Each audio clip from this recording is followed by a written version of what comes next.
So I'm going to talk to you today about learning healthy models in health. And so I like to start out my talks usually with a funny story. And the funny story for this time is I gave a talk about this recently here in Toronto. I won't name where. And a person heard my talk, and the question that they asked at the end was, I see that you do supervised, old-fashioned deep learning. But I know that there is now the new unsupervised deep learning. It gets rid of all your privacy concerns because you don't need data for it.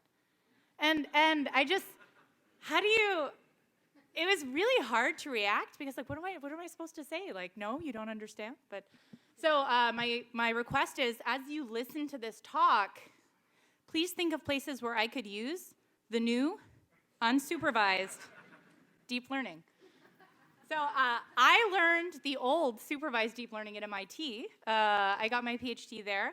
And most of what I focused on during that time was trying to apply novel machine learning methods in a clinical setting. And I focused on the intensive care unit because that's honestly where we have a lot of high fidelity data, right? So you're at your sickest in the intensive care unit, and so we have a lot of data about measuring how sick you are.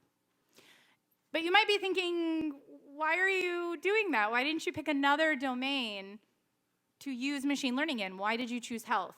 And my response to that is this has been happening for a while. So using an algorithm, a risk score, a machine learning model, depending on how you define it, is not new to health. It's not new to health care. People have been using risk scores in the ICUs for decades. And it's not so different to take a bunch of vitals, find a maximum, add up some numbers, and then rank those into risk scores, as has been done previously, than to apply some of our more high-capacity deep models now. So this has been happening for a while. The difference now is that we have a wide range of tasks across the human lifespan for which machine learning models do as well as, or better, than humans. So you can define a very specific task, train a model to do it, and then it does quite well. So this is why there seems to be a sea change, a shift in perception about what the role of machine learning is in a medical setting. And why are we here? Why are we at a place where we want and sort of are afraid of but excited about this sea change? Well, when we're doing these models, the way that you do them is you train a machine learning model, but to do that you need to get clinical data, right? Unlike the previous questioner, I know that you need data for these models. And so we get our clinical data. There's two sources that we often use. There's practice and there's knowledge. When I say practice, I mean doctors' practice, right? So if you go and get the electronic healthcare records, the EHR from a hospital, and you learn from that, you are learning from practice, clinical practice. Or you could think about knowledge. Maybe I don't want to look at your electronic healthcare records. Maybe what I want to do is look at randomized controlled trials or papers, things that have been in PubMed, releases from the NIH. So those are two different sources. I could use either or both. Once I have that data, I can train a standard statistical model or a high-capacity neural network, right? And the goal here is to predict these things that we've been talking about, these treatments, these events. And as you saw, there's many citations, right? There's a lot of tasks we could apply this to. For a moment, I would like to focus you on part number one, because this is where we are now, right? This is where we're getting our data from. What happens when you get data from clinical practice? That means you're getting data from doctors. Doctors are burnt out. In fact, many doctors are so burnt out that they say they do not have the time to be empathetic, which is worrying, right, from my perspective. I was worried by this statistic. And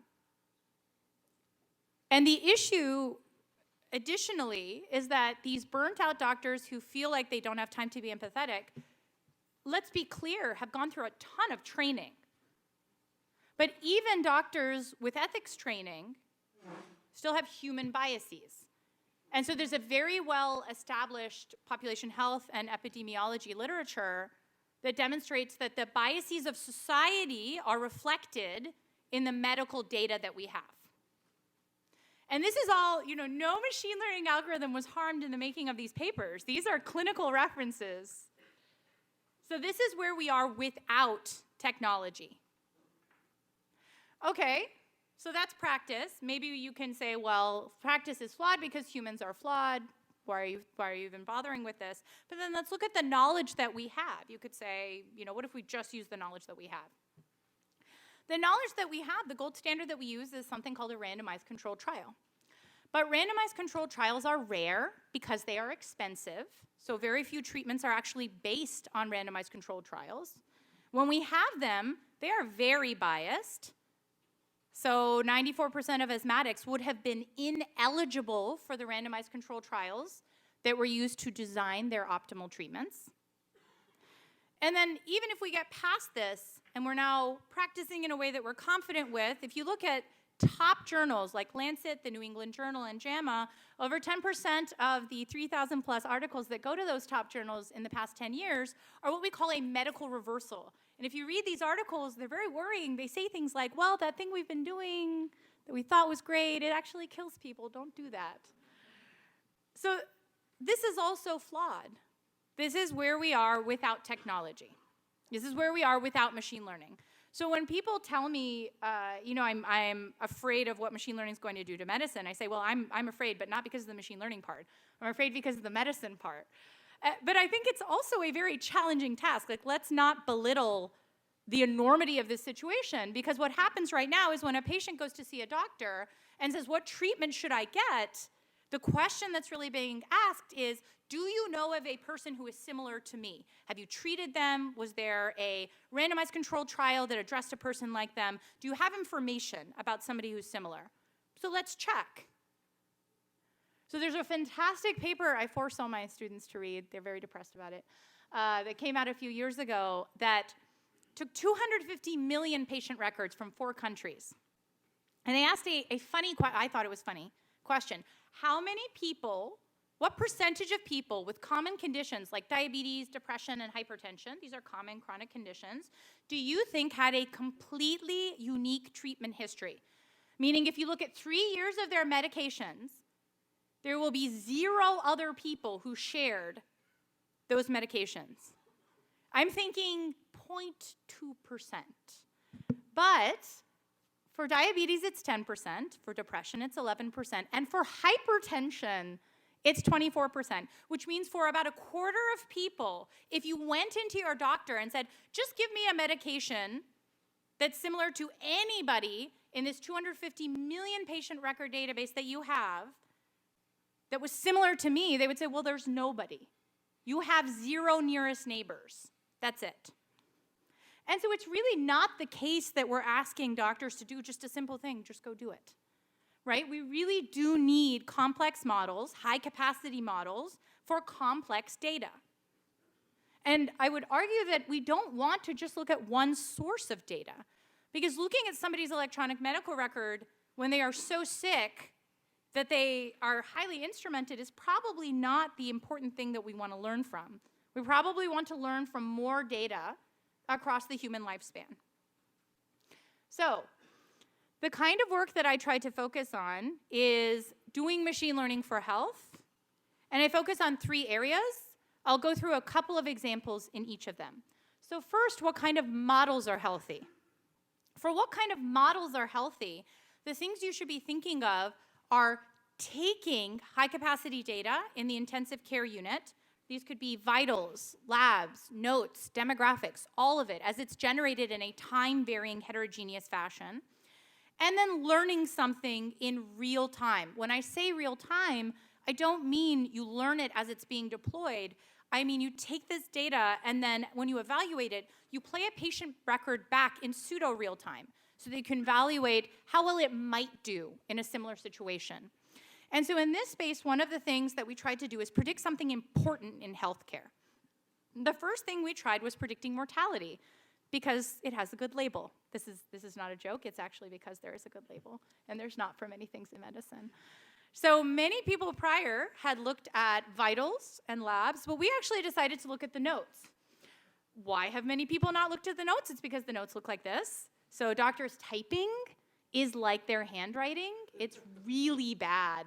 If you take state-of-the-art natural language processing algorithms, they die. They just say, nope, there's nothing I can do here.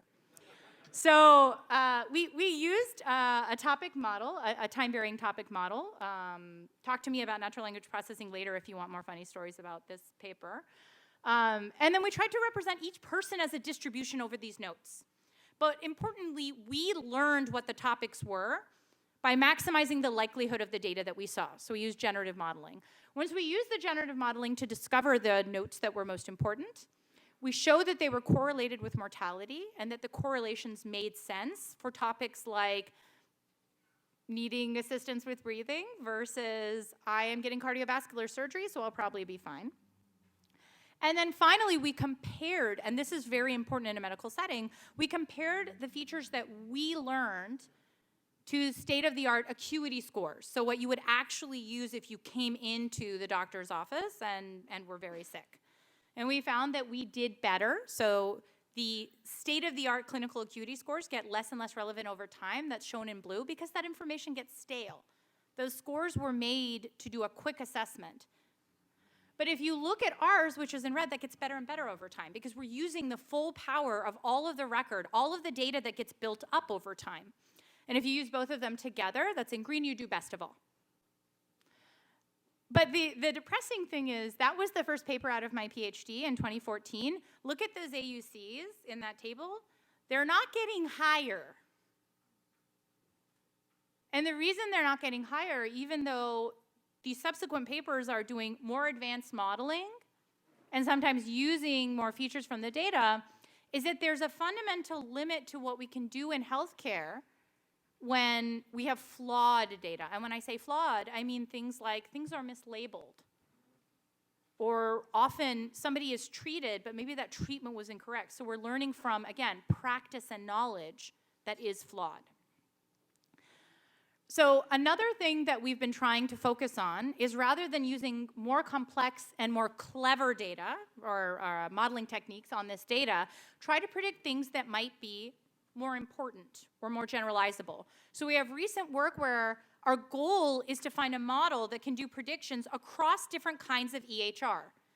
So let's say you're a hospital that changes your underlying record system. High capacity models suddenly fail. So you wouldn't want to have Epic deploy a model and then suddenly move to Cerner and then now you predict everybody will die. But that's actually what might happen because the underlying model is using what it knows about prior data that it was trained on. And so we're trying to understand how to create more robust and generalizable data conditioned on how electronic healthcare record systems work.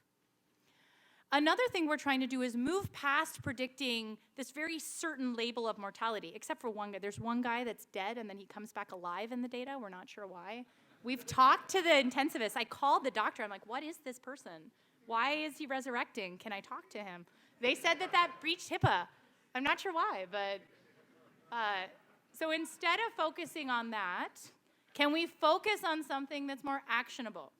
Because once we get to the point where somebody is about to die, there are very few actions we can take. We can take some actions, but we would ideally like to address these concerns prior to upcoming mortality.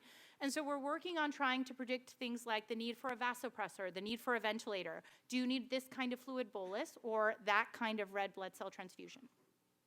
And by predicting these kinds of actionable interventions early with convolutional and recurrent neural networks, we think we're giving doctors more information that they can use in an actionable way.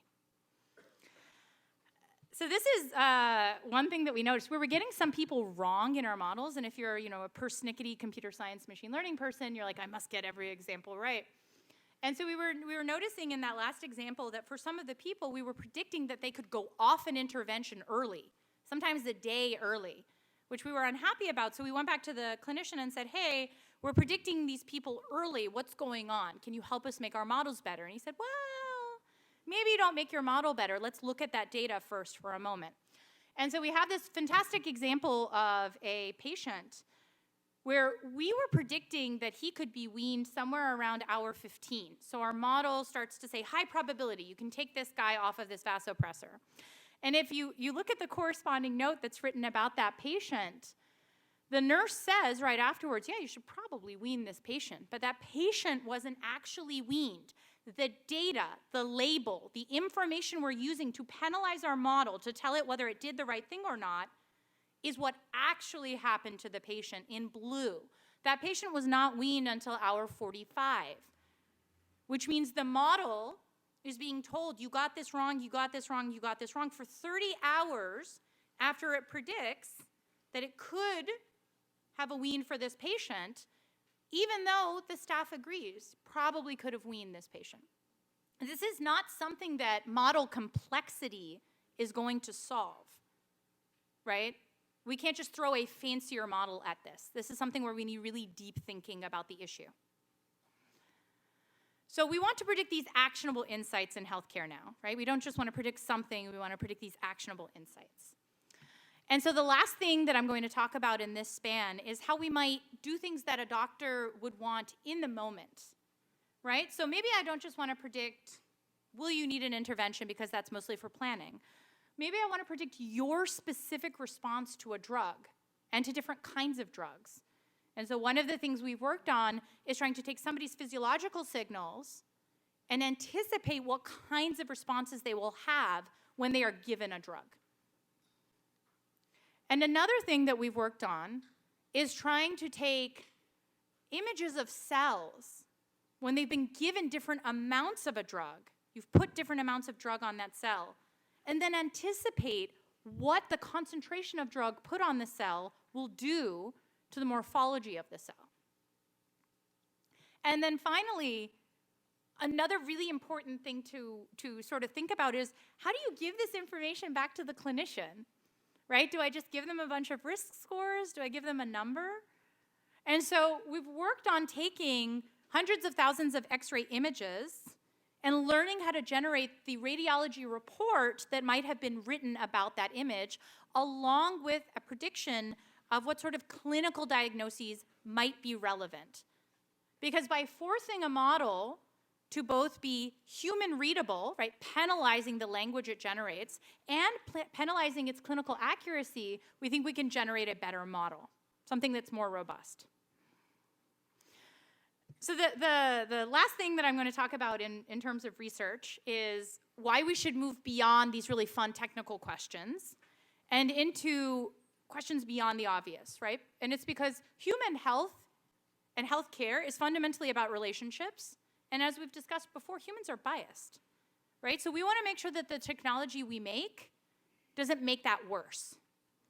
So when we think about what kind of healthcare is healthy, the thing you should be thinking about is the inequity that we have in healthcare. So we know that there are issues with access. Maybe two people don't get access to the same healthcare. With treatment, maybe you see the same doctor, but you're not given the same treatment for the same condition. And with outcome, because of social determinants. Maybe I live in a food desert. I can't get any food that's healthy for me. And so I won't be able, even if I saw the same doctor and had the same treatment, to have the same kind of outcome. So we want to make sure, ethics is not new. So all of these problems, right, they're not new. But when we now have these high-capacity models that are deployable everywhere, we have new wrinkles in how we want to think about ethics. So we want to make sure that when we're deploying models or even thinking about research papers, we're improving conditions for everybody, not just a few people. And so here's the example I give of this. That model that I talked about, the first paper out of my PhD, that does really well. It predicts things better than any of the doctors that we looked at. But it predicts better for some people than for other people. And importantly, it predicts better for people who are on nicer insurance in the US, predicts better for men, predicts better for people of different ethnicities. And if I told you, but it predicts better than any other doctor for all people, like the error bar for a doctor isn't even shown here because it's so much worse, would you still feel comfortable deploying this model? It's better for everyone. It's just a lot better for some people. And I don't have an answer. I think that that's a question that we have to grapple with within our healthcare systems. So now, you've come full circle, right? I want to create actionable insights in human health. That's my research agenda. And this is what my group does generally. I am very fortunate to have a fantastic group of collaborators, both technical and clinical, and great students. But I have 3 minutes, I see on the clock, and so now is time for my like rah-rah moment of my talk. So hopefully I've convinced you that I'm smart, and so you should listen to things I say. And so now I get to do some mild evangelizing. What do I think that we should be focusing on? Obviously, machine learning is growing in the healthcare space. I can show you graphs to demonstrate that, but you can also just look around. It is, right? This is important and it's not going away. And machine learning is becoming a regulated advice giver in the United States, right? So the FDA clears algorithms. And I would like to just say, like small dig to some of my doctor friends I see in the audience, whereas algorithms and devices are regulated by the FDA, doctors are self-regulated. So when somebody tells me, like, well, what do you do when this thing kills something? I'm like, well, what do you do when you kill something? Like, like, let's have some introspection here. Anyway, so this is a thing, it's happening. We should probably decide how we want to regulate it. And I think actually the FDA is doing a fantastic job thinking about how to regulate algorithms. And they've called for a lot of scientific and public comment. The second thing, and if there's any Americans, you can close your ears and say la la la for this moment, but for the Canadians in this room, we need to talk about race. There needs to be race in the EHR. I do not understand how we have gotten this far in Canada with no race in the EHR. Ethnicity, self-reported ethnicity, should be part of the electronic healthcare record. It's very easy technically to fix. You just add an extra column in RPDB. StatsCan already asked me what my ethnicity was on my yearly survey thing, so I know it's possible. We need to acknowledge that the lack of information is itself bias and put ethnicity in our electronic healthcare record. Because the fact that it does not exist means that I cannot ask in Canada whether more black mothers die in childbirth than white mothers. But I can ask that in all of our peer institutions. I think that there should be a huge area of research that focuses on trust and how we make some of what happens in a healthcare setting that is mundane and tedious automatic so that doctors can have meaningful relationships with their patients. Because time after time, it has been demonstrated that good relationships between patients and doctors lead to better outcomes. My favorite one is this statistic about gender concordance, which means female doctors for female patients, increases a female patient's probability of a heart attack survival. Quote, the effect is driven by increased mortality when male physicians treat female patients. Better quote, mortality rates seem to decrease when male physicians practice with more female colleagues. What? But also when they've treated more female patients in the past. So being around women has a dose effect response because you don't want to kill them when you're around them. I'm not, I don't know what to make of this paper. I read it and then was very sad. So maybe we should be less worried about machine learning, doing radiology and more worried about patients talking to their doctors in a trusting way. And finally, health data is a resource and we should treat it that way. Canada should make a commitment, like several institutions have in the United Kingdom and the United States, to creating open and freely accessible research data so that researchers can understand what sort of health care works best to keep Canadians healthy. We have good examples of this in the United States in the form of Mimic. We have resources that we could make this way. I will close with saying we have to make a decision about whether we as a machine learning for health community want to be like speech or vision. You cannot do state-of-the-art machine learning in speech in academia anymore because 10 years ago, all of the data became owned by companies. Amazon, Microsoft, Google, they have all the speech data and they're not giving it to you. But the vision community decided to open source the vision data. And so machine learning departments around the world don't hire speech people anymore. Those people are in companies and we can't train them in an academic setting because the data doesn't exist. But you can train state-of-the-art vision people who can then audit these deployed models. And so I think we need to make a choice to move into what the vision community has done so that we can create audit and deploy fair state-of-the-art machine learning models in health. Thank you.